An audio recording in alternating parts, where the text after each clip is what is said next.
보면 여기 지금 집과 통풍, 대기와 이동 이런 게 나오는데 대기라든지 환경이라든지 뭐 온도라든지 기온이라든지 대기오염, 수질오염 이런 것도 얘기했지만 우리가 어떤 만드는 집이라든지 공장이라든지 그 다음에 의복이라든지 이런 것들도 다 환경 이상하게 뒤에 나와요. 범위에 이제 포함이 됩니다. 범위가 굉장히 넓다고 볼 수 있죠. 그래서 말씀드렸듯이 이제 코펜코퍼라는 사람 19세기 후반 환경 위생학을 근대과학으로 발전시킨 인물이고 위생학자이자 화학자이고 위생학 문제에 화학적 지식이 필요함을 인식해서 위생실험법을 확립을 했다. 그래서 위생학 강좌도 설립을 하고 그 다음에 이제 클로드 베르나르라는 사람이 프랑스의 생리학자이고 외부 환경의 변화에도 내부 환경의 변화에 의해 건강을 유지하는 항상성 개념을 도입을 한 근대 실험의학의 창시자다. 정도는 그냥 교양으로 알아두시면 됩니다. 되게 중요한 내용은 아니고. 자, 환경 위생학의 영역을 보면은 아까 얘기했듯이 자연적인 부분만 따지지가 않아요. 사회적인 환경도 따집니다. 그래서 사회적인 환경이라 그러면 우리가 인위적인 환경, 문화적인 환경으로 나눴을 때 의복이니 주택이니 위생시설, 그 다음에 정치, 경제, 종교, 교육 이런 것들도 다 환경의 범주에 포함이 돼요. 범위가 굉장히 넓죠. 환경이라든지 문화, 사회 환경이라든지 문화 같은 것들도 이제 따지고 들어가니까 자연적인 환경은 이제 우리가 알고 있는 뭐 물리화학적인 환경은 기후, 공기, 물, 토양, 방사선, 소리, 생물학적 환경은 세균이라든지 위생해충 및 곤충 같은 것들. 이런 것들은 이제 상당 부분이 어떤 인수공통 전염병 같은 데서 커버가 되는 거죠. 그런데 물리화학적인 이런 환경 같은 경우는 환경 위생학에서만 이제 하는 부분이죠. 여기도 마찬가지고. 자, 그리고 환경오염이라는 게 무슨 얘기인지 이제 봅시다. 환경오염. 환경오염 발생으로 자연환경이나 환경오염은 우리가 초등학교 때부터 엄청나게 많이 들었죠. 말 그대로 자연환경이 보통 오염된 걸 갖다가 이제 환경오염이라고 하는 거죠. 물론 이제 실질적으로 그거보다는 넓은 범위에서 얘기할 수 있겠지만 환경오염 발생으로 자연환경이나 생활환경을 손상시키고 궁극적으로는 사람의 생활 및 건강에 유해한 영향을 미치게 된다. 환경이 당연히 오염되면은 사람의 건강에 유해한 영향을 미치는 건 당연하고, 자, 환경오염은 이제 어떤 기술이라든지 산업이 발달하기 시작하는 산업혁명 이후에 두드러지게 나타났고, 인간의 활동이 주어진 환경 공간의 고유한 자정 능력을 초과할 경우에 발생을 한다. 그래서 우리가 방이나 이런 데다가 소변을 본다든지 이런 식으로 만약에 오염을 시켰다. 그런 것들은 자정 범위 내에 있는 거죠. 그래서 방이 시간이 지나가면서 자정하는 범위에 있을 수가 있는데 이제 그런 것과 다르게 폐기물이라든지 이런 것들을 무단으로 굉장히 심하게 많이 방류를 했다. 그런 것들이 있을 때는 자정 능력을 이제 초과하는 거죠. 그렇게 되면은 이제 환경 오염이 되고 그렇게 되면은 사람에게 악영향을 주는 거죠. 사람에서 질병을 일으킨다든지 아까 얘기했다듯이 이제 중금속 같은 걸로 인해서 어떤 영구적인 손상을 이제 초래를 한다든지. 자, 공해라는 말은 주로 일본에서 쓰이고 있을 뿐 국제적으로는 환경오염이라는 용어를 이제 사용한다. 7대 환경오염으로는 대기오염, 수질오염, 토양오염, 소음, 진동, 집안 침화, 악취 등이 있고, 자, 우리가 보통 아는 거는 이 세 가지죠. 중요하게 생각하는 건 대기오염, 수질오염, 토양오염인데 소음이나 진동이나 집안이 내려앉는 거나 아니면은 냄새가 나는 것까지 다 환경오염에 7대 환경오염에 포함이 되고, 일조, 통풍, 조망조회 같은 것도 환경오염이에요. 그렇지만 7대 환경오염에는 포함을 시키지 않는다. 7대 환경오염이 이런 게 있다 정도로 이제 알아두시면 됩니다. 자, 일단은 공기, 이 책에 보면은 이제 공기부터 시작해서 공기가 뭔지, 물이 뭔지, 그런 거 이제 하나하나 다 합니다. 기후가 뭔지 그런 것들을 하는데 여기서 이제 간략간략하게만 다룬다고 보시면 돼요. 자, 공기는 생명체의 필수 물질이자 지구의 열평형 유지의 절대적인 물질이다. 자, 정상 공기의 화학 조성비를 보면은 이걸 최적 백분율, 호기 백분율, 흡기 백분율 이런 얘기를 쓰는데 너무 신경 쓸 필요 없어요. 이 환경위생학은 여러분들이 이제 듣지도 보지도 못했던 굉장히 새로운 용어들이 많이 나옵니다. 그래서 너무 이제 신경 쓸 필요는 없고, 자, 최적 백분율이라는 건 말 그대로 대기 중에 공기의 조성이라고 보시면 돼요. 산소 21%, 질소 78%. 이거 되게 중요하죠. 이거 다 알고 있죠. 산소 21%, 질소 78%. 그리고 나머지는 그냥 적당한 공기들이죠 다. 호기백분율은 우리가 공기를 이제 뿜을 때 산소 17%, 질소 79%. 이산화탄소가 비율이 확 늘죠. 그렇죠? 그래서 우리가 뿜을 때는 이산화탄소가 느는 거죠. 공기의 자정작용. 자, 공기도 자정작용이 되죠. 물뿐만 아니라 공기도 자정작용이 되죠. 다른 공기랑 희석되고 섞이고 대류하면서 희석, 세정, 산화, 살균, 교환작용 같은 것들을 이제 하게 되고, 자, 군집독. 군집독이라는 건 뭐냐면은 다수인이 밀집한 실내의 화학적, 물리적 조성에 큰 변화가 있는 거. 불쾌감이라든지 구토, 현기증 같은 것들이 일어난다. 그래서 어떤 굉장히 좁은 공간에 이제 사람들이 많이 몰리게 되면 어떻게 돼요? 이산화탄소의 비율도 높아지고 굉장히 좀 사람도 약간 답답한 느낌이 들죠. 그런 것들 갖다가 군집이 모였을 때 생기는 어떤 뭐 독성이다. 그래서 군집독이라고 부르고, 그래서 이런 것들은 여름에 이제 다발하고 밀폐된 민원 공간 등에서 발생한다. 특히나 이제 습도가 높다든지 이제 공간이 좁다든지, 그 다음에 이제 에어컨을 안 켜갖고 좀 답답한 상황이라든지, 근데 사람이 많이 들어온다든지, 그렇게 되면은 이제 발생을 많이 하고 덥고 습하고 그러면, 그 다음에 이거에 대한 위에 인지하는 거, 취기, 온도, 습도, 기류, 이산화탄소, 분진 등의 종합적인 인자와 관여를 하게 된다. 자, 그래서 이제 주요 그 대기오염을 일으키는 몇 가지 뒤에 나오면 뒤에 보면은 어떤 공기의 종류가 있고, 그 다음에 우리가 이제 잘 알고 있는 몇 가지 이제 공기의 종류에 대해서 또 소개를 합니다. 자, 일산화탄소는 많이 들어봤죠. CO. 일산화탄소는 타기 시작과 꺼질 때 불완전 연소 시에 발생하고, 무미, 무취, 무색, 부자극, 맹독성. 그래서 뭐라고 그러죠? 옛날에, 요새는 그런 일이 없지만 옛날에 이제 연탄가스 같은 거 마시고 사람이 죽고 그랬죠. 냄새도 색깔도 없고 그러니까 이 연탄가스가 일산화탄소가 많거든요. 이거에 의해서 이제 사망하게 되고 뭐 그런 일들이 있었고, 그리고 일산화탄소는 담배 안에 있는 발암물질 중에 하나죠. 또 그래서 여기 헤모글로빈이랑 결합을 해가지고 산소에 비해서 결합하는 경우가 굉장히 강합니다. 그래서 헤모글로빈이 산소랑 결합을 해야 되는데 일산화탄소가 뺏어가는 거죠. 그래서 한도는 100ppm 8시간 정도, 이 정도 세게 되면은 큰일 난다. 서한도라는 건 뭐냐면, 이건 되게 어려운 말인데, 최대한 어떤 맥시멈 기준이라고 보시면 돼요. 0.01을 넘어가면 안 된다. 그럼 큰일 난다. 그런 기준이라고 보시면 돼요. 중독되면은 산소를 아주 고압으로 줘서 치료를 하게 되고. 자, CO2는 잘 알고 있죠. 이산화탄소죠. 그래서 이것도 뭐 무색, 무취, 어디에 들어가죠? 소화제나 탄산수 같은 데 들어가죠. 사이다 같은 데. 자, 이산화탄소가 높아지면은 굉장히 불쾌해요. 그래서 사람이 많이 좁은 공간에 모여 있어서 이산화탄소가 올라가면은 불쾌해지는 게 이제 딱 그렇게 되는 거예요. 처음에 불쾌하다가 호흡수가 증가하다가 산소가 모자라니까 나중에 호흡곤란이 돼서 사망까지 할 수 있다. 서한도, 자, 한도는 어때요? 8시간 기준으로 0.1% 이상으로 올라가면 안 된다. 자, 실내 환기 결정을 실내 환기 양부, 이거 말 참 어렵게 하네. 양부 결정의 척도고 지구 온난화의 주범이다. 그래서 자, 이산화탄소가 지구 온난화의 주범인 거는 잘 알고 계시죠? 그죠? 얘네들이 따뜻한 공기를 잡고 있으면서 온도가 상승하는 거죠. 자, 그다음 이산화황. 여러분들이 이제 길거리 이제 지나가시다가 운전하시다 보면은 뭐 이산화황 농도 오늘 몇 프로 해갖고 뭐 대기오염 기준으로 샀는데, 대기오염의 대표적인 측정 물질입니다. 대기오염의 주 원인이고, 오염치는 0.05 ppm. 오염시에는 식물, 동물, 건물 및 양철이 부식이 된다. 자, 그다음 이건 산소죠. 산소는 위해 가스가 아니죠. 그죠? 물론 CO2도 양이 적을 때는 위해 가스가 아닙니다.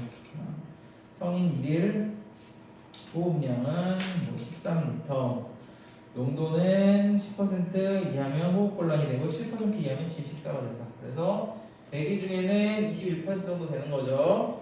산소가 결핍되면 저산소증, 너무 높으면 산소 중독증, 폐포 침착률이 가장 높은 먼지는, 이거 뜬금없이 나왔네요. 한 이 정도 되면은 폐포에 침착되는 먼지가 많고, 얘랑 지금 이대용이랑 지금 별개예요. 매연량 측정은 우리가 이제 매연량을 측정을 할 때는 민거만 차트라는 걸로 보는데, 이게 이제 0부터 100까지 돼 있어요.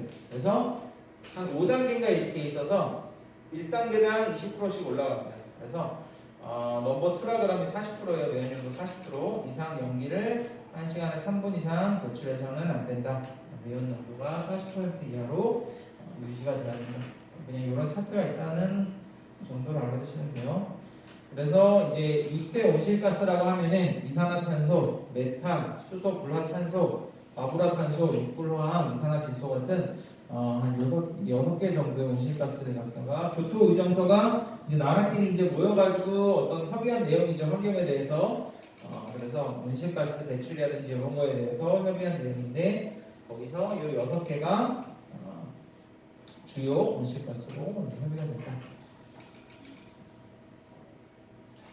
자, 잠깐 쉬었다가 할게요. 잠깐만요. 출석을 볼게요. 지금.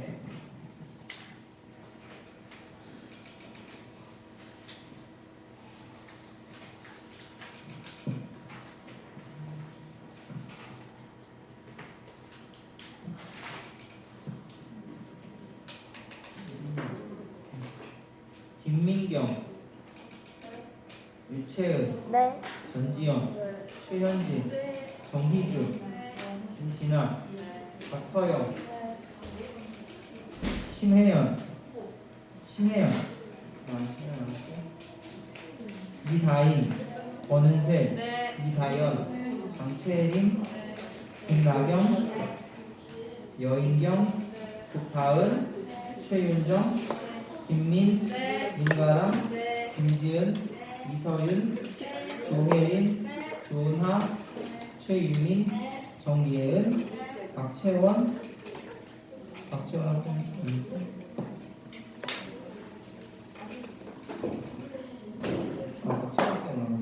이서윤, 조은재, 염화영, 정성민, 임혜진, 장예빈, 이혜린.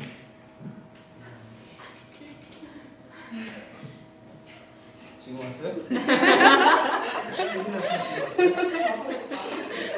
너무 티나는 데 오늘은 공지가 늦어져서 조금 늦게 부르려고 했어요. 부를 때까지 왔으면 됐죠.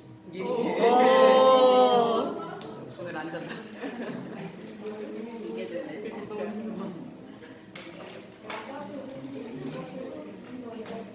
네. 좀 쉬었다가 할게요.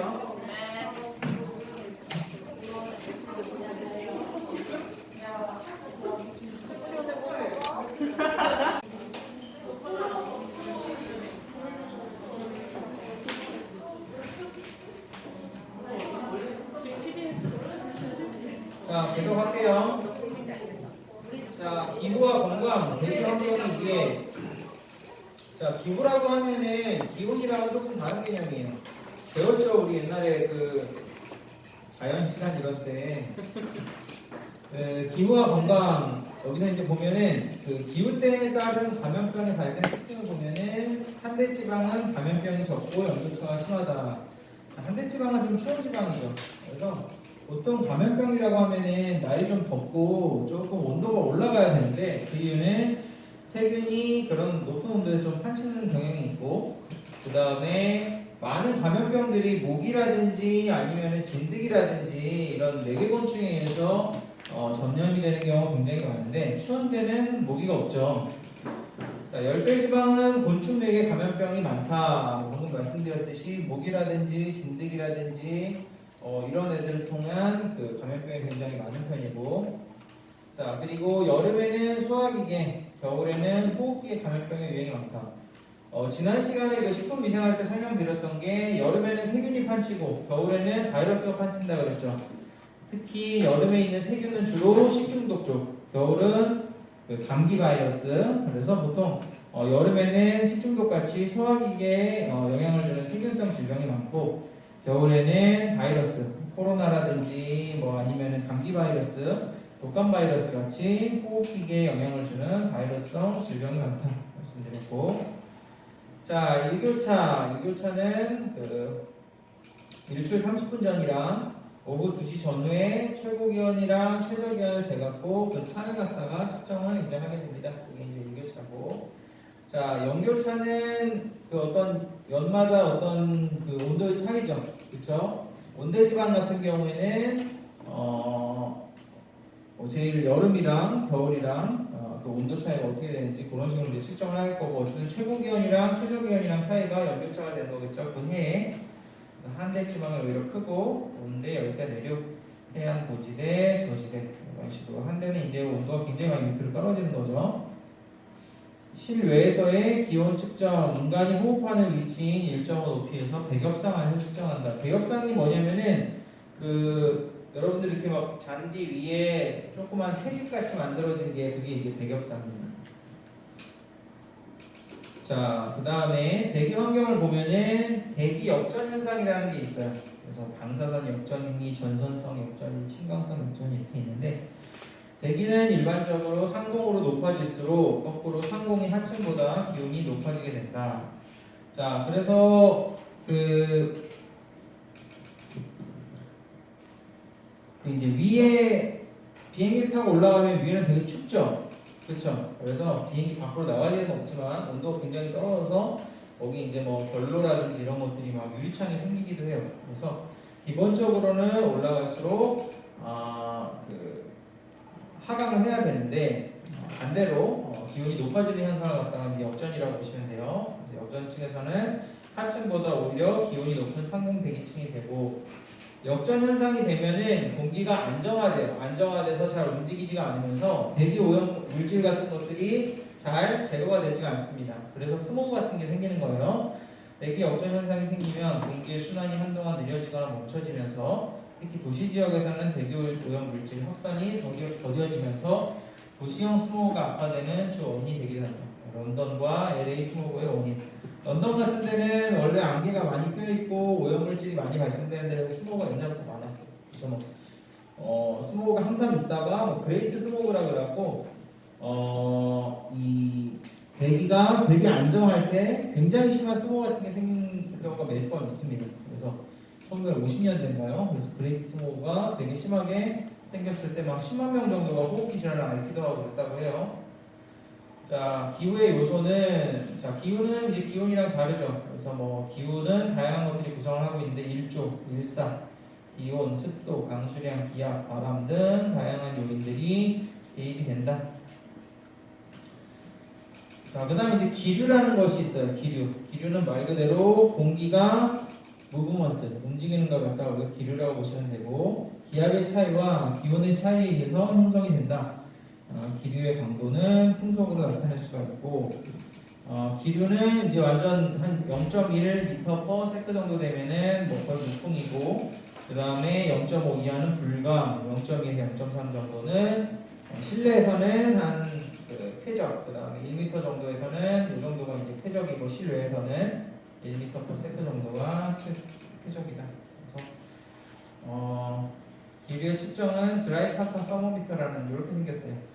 얘를 갖다가 사용을 한다고 합니다. 그래서 초당 1m 속도 이하 되는 실내에서 사용이 가능하다고 합니다. 저도 써본 적은 없어요, 이런 거.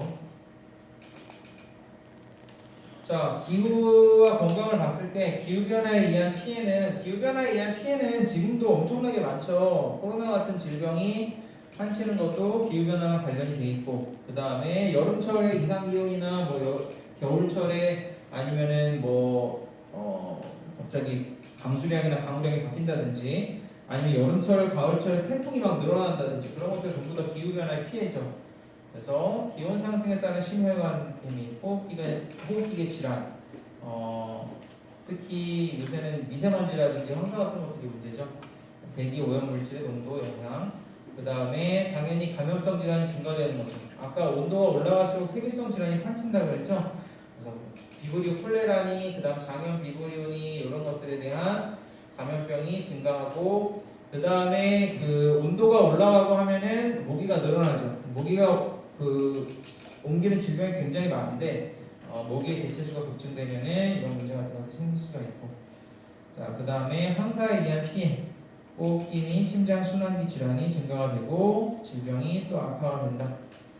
천식 같은 것들, 그 다음에 산성비 같은 것들도 생기죠. 요새는 뭐 산성비 얘기 워낙에 미세먼지 이런 것들이 문제가 돼서 쏙 들어가 버렸는데, 아황산과 질소 산화물이 주요 원인, 수질과 토양 오염으로 황토양 및 생태의 변화. 그리고 저 어릴 때만 해도 이 오존층 파괴 문제가 맨날 나왔는데 요새도 오히려 쏙 들어가 버렸어요. 냉매를 이제 CFC를 안 쓰면서 좀 그런 것도 있는데 1970년부터 관측이 됐고 염소 발생 원인 프레온가스라 그래갖고 이 CFC라고 부르죠 우리가.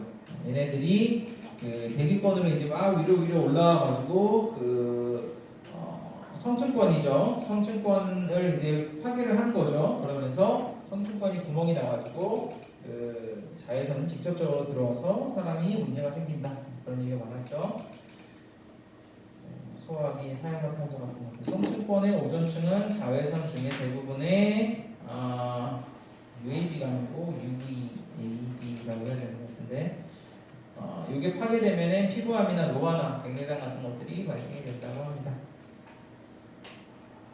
대기오염을 형태별로 분류하면은 기체상으로 된 것이 있고 또 입자상으로 된 것이 있다. 그래서 기체상 오염 물질은 말 그대로 그냥 그 공기의 조성 중에 어떤 한 부분이라고 보시면 돼요. 대기 중에 존재하는 질소, 산소 등과 같이 정상적인 구성 성분 위에 기체 상태, 말 그대로 그냥 기체 상태로 이제 존재하는 오염 물질, 황산화물, 질소산화물, 일산화탄소, 휘발성 유기화합물, 산화수, 오존 등 이런 것들은 대기상에 사실은 어떻게 보면 굉장히 소량은 정상적으로 존재하는데 이산화탄소 같은 것만 봐도 근데 이제 농도에 따라서 이해가 될 수 있는 거죠. 자, 입자상 오염 물질은 기체로 되어 있는 게 아니고 입자처럼 되어 있는 거죠. 대기 중에 존재하는 작은 크기의 고체, 액체, 방울 상태의 물질, 주로 물질의 파쇄 등 기계적 처리 과정에서 발생하는 미세한 물질. 미세먼지 같은 것들이 대표적인 입자상 오염 물질이죠. 이것은 기체로 되어 있는 게 아니고 굉장히 작은 파티클로 되어 있는 거죠. 매연이나 그을, 먼지, 황사, 성명 등과 같은 미세먼지 같은 것들. 자, 대기오염을 발생 단계별로 분류를 하게 되면은 1차 오염물질, 2차 오염물질인데 1차 오염물질은 배출원에서 대기 중으로 직접적으로 배출된 것. 이산화황, 일산화질소, 이산화탄소, 탄화수, 먼지. 2차 오염물질은 얘네들이 대기 중의 물질과 물리화학적인 반응을 일으켜서 다시금 생성되는 물질이라고 보시면 됩니다. 질산, 황산, 오존, 질산과 산화아세틸입니다. 자, 전 세계 6명 중 1명은 환경오염 질환으로 사망을 하는 경우가 있고 20세기 이후 대기오염 피해가 자주 발생했지만 단시간에 나타난 최악의 대기오염 사고는 런던 스모그, 런던 그레이트 스모그를 얘기하는 것 같아요. 1952년인가 일어났던 베이징 등의 주요 도시에는 해마다 가을과 겨울 봄에 심각한 스모그가 발생해서 이거는 이제 석탄의 사용량이 많기 때문이다. 베이징의 초미세먼지 오염도는 세계보건기구에서 정한 환경 기준치의 30에서 40배. 스모그는 이거는 그 포그랑 스모크를 이제 합성한 얘기죠. 그래서 연무로서 연기와 암기의 합성어이며 암계도 아닌데 연기도 아니고 어쨌든 암계 같은 경우는 보통 수증기 입자이기 때문에 위해도가 없지만 여기에 이제 안 좋은 미세물질 같은 것들이 섞여버리면은 요거는 이제 건강에 좋지 않죠. 대기 오염 물질이 섞여 있는 암기이다. 대기 오염의 98%는 황산화물, 일산화탄소, 질소화합물, 산화탄화수, 미세먼지입니다. 자, 그래서 요새는 뭐 탄소 중립이니 뭐 탈탄소니 뭐 이런 얘기 되게 많죠. 탄소 제로 뭐 이런 거. 그래서 2050년 기점으로 이런 것들을 하기 위해서 목표를 하고 있는데 잘 안 되는 것 같죠 요새. 그래서 이런 것들이 이제 글로벌 의제화가 돼서 굉장히 많은 나라에서 모여서 파리 협정이니 기후 정상 회의니 이런 것들을 하고 있다. 대응 정책, 결국 기후 변화에 대한 대응 정책으로 신재생 에너지를 쓰자. 그래서 탄소를 사용하는 어떤 화석 발전이라든지 이런 것들을 하지 말고 신재생 에너지를 쓰고 그린 뉴딜, 기후 위기, 탄소 제로 정책. 그다음에 탄소세, 세금을 많이 물린다든지 화석연료에 보조금을 준다든지 이런 것들을 폐지하고 그다음에 이제 농업을 할 때 뭐 탄소 같은 것들이 이제 많이 방출이 되니까 그런 것들을 이렇게 포획하는 탄소 포획 농업을 하자. 자, 그다음에 이제 소음과 진동. 소음과 진동 역시 어떻게 보면은 굉장히 중요한 환경 오염의 하나예요. 그래서 뭐 소리 나고 진동하고 이런 것들이 왜 환경 오염이냐라고 생각하겠지만 이런 것들이 사람의 이제 건강이라든지 어떤 정신적인 상태에 영향을 굉장히 많이 미치죠. 그래서 환경 위생 쪽에서 있어서 중요한 어떤 위의 인자라고 보시면 되고, 자 소음 가청 범위는 20에서 2만 헤르츠 정도가 돼서 요거보다 낮으면 우리가 보통 저주파라고 하고 높으면은 고주파라고 해요. 고주파가 아니고 초음파라고 해요. 초음파. 그래서 보통 그 병원에 있는 초음파기 같은 경우는 2만 헤르츠를 이제 넘어가죠. 그래서 언어 구성하는 주파수는 한 250에서 한 3000 헤르츠 정도 되고, 자 이런 소음이 공해 진정 건수가 가장 많다. 진정이라는 건 이제 말 그대로 컴플레인 한다는 거예요. 뭐 정부에다 컴플레인 하든지 구청에다 하든지. 그래서